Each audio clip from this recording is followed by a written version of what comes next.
एक सांगू का, उपवासात तेच तेच खाऊन कंटाळा आला असेल तर हा मऊ पौष्टिक आणि चविष्ट राजगिराचा पराठा नक्की करून बघा। यासाठी 2 वाटी राजगिरा पीठ घ्यायचं, त्याच्यामध्ये चवीनुसार मीठ, 2 चमचे तूप घालून तूप व्यवस्थित पिठामध्ये मिक्स करायचं। राजगिरा पीठ वसवशीत असतं म्हणून पीठ मळताना लागेल तसं गरम पाणी मिक्स करून पीठ मळून घ्यायचं। मळलेलं पीठ 15 ते 20 मिनिट भिजण्यासाठी बाजूला ठेवून द्या।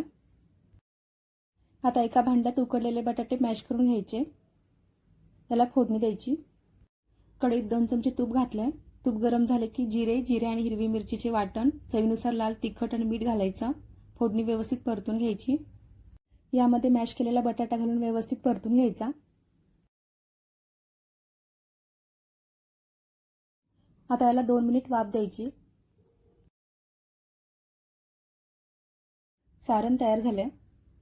राजगिऱ्याच्या पिठाचे गोळे बनवून घ्यायचे। हे गोळे पिठात घोळून याची पारी लाटून घ्यायची।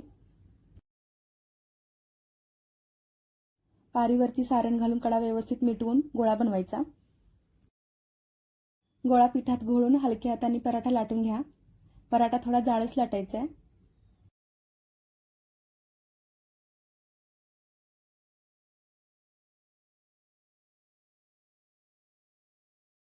तव्यावरती तेल किंवा तूप स्प्रेड करून घ्यायचं आणि दोन्ही बाजूनी पराठा भाजून घ्यायचा।